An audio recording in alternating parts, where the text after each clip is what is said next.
오늘 미국 증시가 많이 상승을 했습니다. 좋은 일이에요. 연속적으로 지수가 상승하고 있거든요. 근데 미국 지수 상승세보다 아시아 증시, 특히 한국 증시 상승세도 강해서 기분이 좋습니다.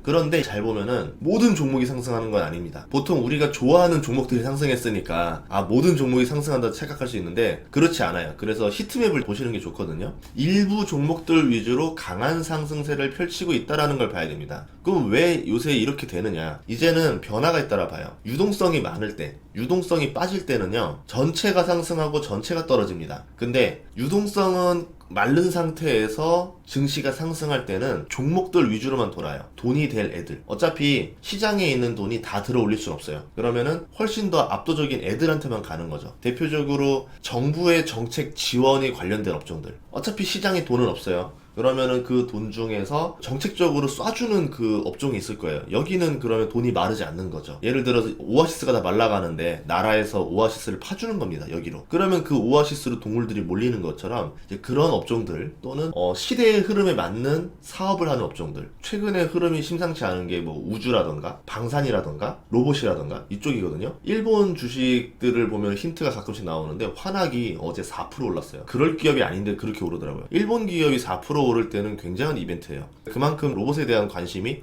늘었다. 이렇게 체크해 볼 수도 있겠죠. 또 하나는 이 종목들이 대체 왜 많이 올랐을까? 예를 들어서 같은 업종 안에서 모두가 다 같이 오르면 그런가 보다 하는데 그 업종 안에서도 유달리 튀어오르는 애들이 있고 별로 뉴스가 없어요. 아마존, 에어비앤비, 테슬라, 매드베스 비욘드 같은 종목들이 의외로 많이 올랐고요. 각자의 호재들도 있지만 증시 상승폭이 연관성 없이 오르는 모습을 보였습니다. 예전에 한창 유행했던 DNMR이라던가 제가 생각하는 건 이건 거예요. 이 공매도들이 많은 것들은 아마도 오늘 나오는 CPI 때문에 연관이 있다라고 보는 겁니다. CPI 수합을 보면요. 오늘 CPI 발표가 10시 반에 있죠. 예상치가 6.5%로 낮습니다. 거기에 노무라 증권은 6.3%를 예상하는 등 지금 생각보다 더 낮을 거라 전망하는 기관들이 많아요. CPI 수합을 보면은 7월에 2%까지 하락할 거라고 낙관적인 전망을 하고 있는데 이게 낙관적인 전망이 아닐 수도 있죠. 경기 침체를 말하는 걸 수도 있습니다. 근데 제가 볼 때는 원자재 관점에서 봐도 2%는 어렵지 않을까라 보고 있거든요. 3월이 되면 중국 양회에서 경제 정책을 냅니다. 확진자가 줄어요. 리오프닝이 거세져요. 소비도 늘어나게 될 겁니다. 그러면 원자재 가격이 다시 오를 거예요. 그런데 그때까지 CPI가 2%로 떨어진다고 중국발 반영을 생각 안 한 거 아닌가? 이렇게 보긴 합니다. 중국 경기와 연관이 깊은 것들이 철광석, 돈육 이런 건데 철광석을 보시면 작년 11월 대비 60% 올랐어요. 원자재는 먼저 투기를 하고 있는 거죠. 그리고 중국 경기를 잘 봐야 되는 게 우리는 미국 경제가 세계의 중심이라 생각하고 돌아간다 생각하지만 3대 축이 있거든요. 미국이 제일 크긴 크죠. 그 다음 미국, 중국, 유럽. 이 세 개가 어떻게 맞물리냐 잘 봐야 돼요. 따로따로 놀았던 적이 2009년이었습니다. 2009년에 미국 경제는 침체되어 있었고 중국 경제는 호황이었어요. 그러면 그때 코스피는 어떻게 됐느냐?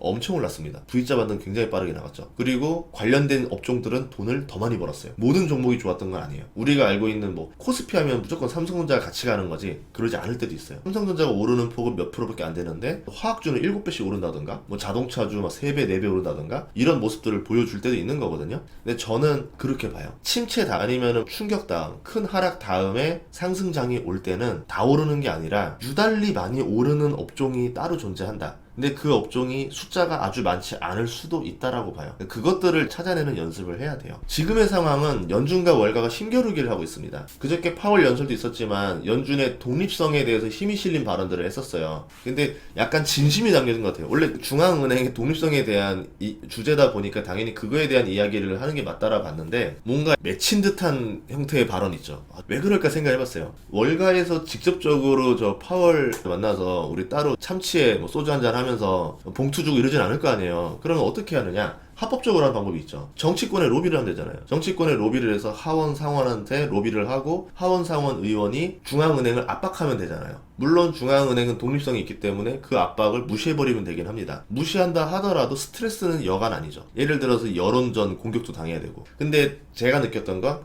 파월 의장이 여론을 의식하는 건 느껴져요. 그러면 스트레스를 많이 받고 있지 않을까 생각을 해요. 월가는 파월이 아서 번즈가 되던 말던 지금 당장의 달콤함이 필요하고 1년 이상 하락을 했고 충분히 공매도나 이런 걸 통해서 수익을 얻었거나 저렴하게 주식을 사는 타이밍이 됐는데 이 사람들이 다시 돈을 벌고 싶으면 압박을 다시 해가지고 돈을 좀 풀어라.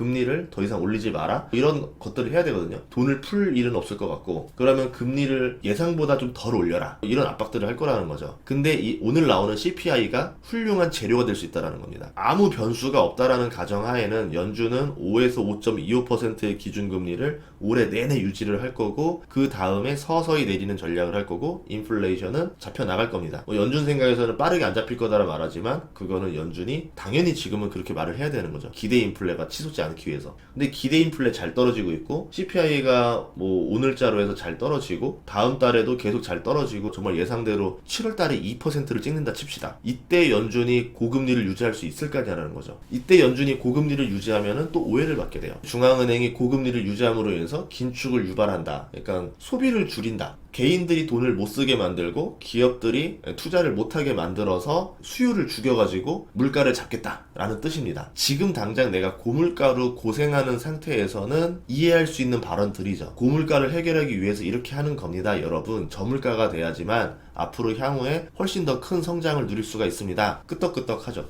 근데 물가가 떨어졌는데도 불구하고 계속 고금리를 유지한다? 뚜껑 열리는 거죠. 지금 물가가 낮아졌는데 왜 자꾸 날 가난하게 만드는 건가요? 물가가 낮아진 상태에서 경제는 나쁘지 않고 금리는 상단이니까 은행들만 돈을 쓸어 담겠네요. 라고 하면은 파월 입장에서 민망해지겠죠. 엄청난 압박을 가할 게 저는 여름이라 생각하거든요. 만약에 지금 시나리오대로 CPI가 떨어진다라 아니면 반대로 중국발 리오프닝이나 이런 걸로 해서 원자재가 다시 들어 올려가지고 CPI가 3월쯤부터 다시 들어 올라갑니다. 그럼 파월의 의견이 맞는 걸 거고. 이래서 경제 전망이라는 게 아무런 변수가 없다면이라는 가정하에 올해 어떻게 될 거다라 말하는데 그렇게 보면 안 되고 올해 이런 변수가 나올 가능성이 농후하다라 그러면은 그 변수도 생각을 해야 된다라는 거죠. 시장금리라던가 환율, 아시아 증시, 금의 동향을 보면은 월간은 연준이 금리를 예상보다 많이 올리지 못한다라 보고 있습니다. 연준은 예상보다 더 올릴 수 있다라고 엄포를 놓고 있는데 그렇게 해야지만 기대 인플레나 이런 게 떨어지니까 그러는 거고 어느 정도 충분히 떨어지고 나면은 그제서야 발언을 바꿔도 상관이 없어요. 이건 좋은 거짓말이 되겠죠. 오늘 발표될 CPI가 이 방향을 결정하는 거고 월가 기대대로 CPI가 예상보다 더 낮게 나오면은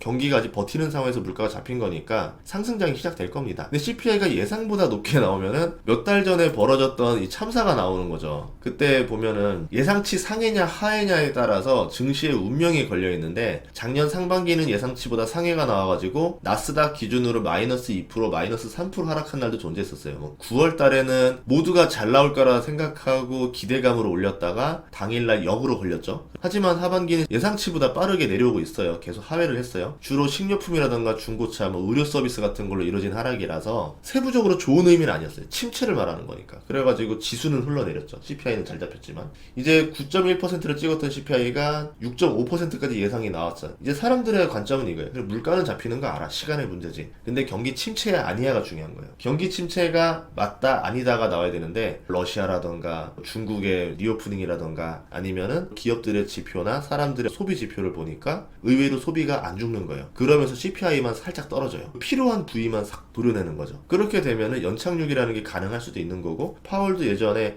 정말 분위기 안 좋던 한 9월부터 11월 그때까지만 해도 연착륙이라는 단어를 쏙 뺐다가 12월부터 연착륙이라는 단어를 슬쩍 다시 넣습니다. 가능성이 생겼다라는 거죠. CPI 상승률을 보면은 6.4에서 6.6% 나올 확률이 제일 높아요. JP 모건에서는 65%로 보고 있거든요. 이럴 경우에 S&P 500이 1.5에서 2% 상승할 거라고 보고 있습니다. 6.4보다 낮게 예상치 하회를 할 확률을 20%로 보고 있고 S&P 500이 3에서 3.5% 상승할 거라고 보고 있는데 어제 선반영 확률이 있기 때문에 이거보다는 조금 더 낮게 잡는 게 낫지 않을까 생각을 해요. 어쨌든 둘 다 합쳐보면은 예상치 아니면 예상치보다 하회를 85%로 보고 있다라는 거죠. 굉장히 낙관적으로 보고 있다라는 겁니다. 그리고 근원 CPI 하락을 가장 방해했던 부동산 렌트비가 있는데요. 이 발표분을 보면은 이제 역성장을 하기 시작합니다. 월세가 줄어든다는 거죠. 그렇게 되면 CPI 하락에 큰 도움을 주죠. 저번에는 중고차 가격이 이런 모습을 보여주면서 CPI 하락을 이끌었거든요. 이제는 부동산이 한번 그 역할을 해줄 때가 됐어요. 그리고 저번 주에 임금 상승률 둔화 모습을 보여줬기 때문에 서비스 쪽에서도 CPI가 떨어질 가능성도 있습니다. 그러면 그동안 우리를 괴롭혔던 서비스 그리고 임금 부동산에서 CPI 하락발이 나온다. 세부 데이터를 봐야 되겠죠. 10시 반에 CPI 총지표 뜰 때 지수가 움직였다가 1시간 정도 뒤에 세부 지표에 따라서 또 반응을 하거든요. 아마 제가 봤을 때는 그렇게 된다라 그러면은 훨씬 더 오버슈팅이 갈 수도 있다라 보는 거죠. 반대로 이쪽 분야가 안 좋다라 그러면은 우리가 예상하는 것보다는 그렇게 지수가 안 움직일 수도 있습니다. 결국은 세부 지표에 따라서 향후 방향성이 달릴 수 있다. CPI가 예상보다 낮게 나오면 연착륙이에요. 경기 침체가 깊지 않고 얕게 지나간다라는 거니까 경기 침체의 기가 짧다라는 얘기죠. 상처가 깊으면 회복기도 길어요. 경기 침체가 깊은 게 왔다라 그러면 1년은 주식시장은 망했다라 봐야 되거든요. 어려울 겁니다. 근데 반대로 경기 침체가 1분기짜리다. 3개월이면 돌파할 것 같다. 기업들이 실적 바닥이 한 분기만 밑에 한번 찍고 다시 V자로 튀어오를 것 같다 그러면은 주가는 안 떨어지고 그냥 달려버립니다. 어차피 3개월이면 견딜만해 이러면서 가는 거거든요. 뭐 월별 실적 나오는 기업들 이런 것들을 보면서 추정을 해봐야 되겠죠.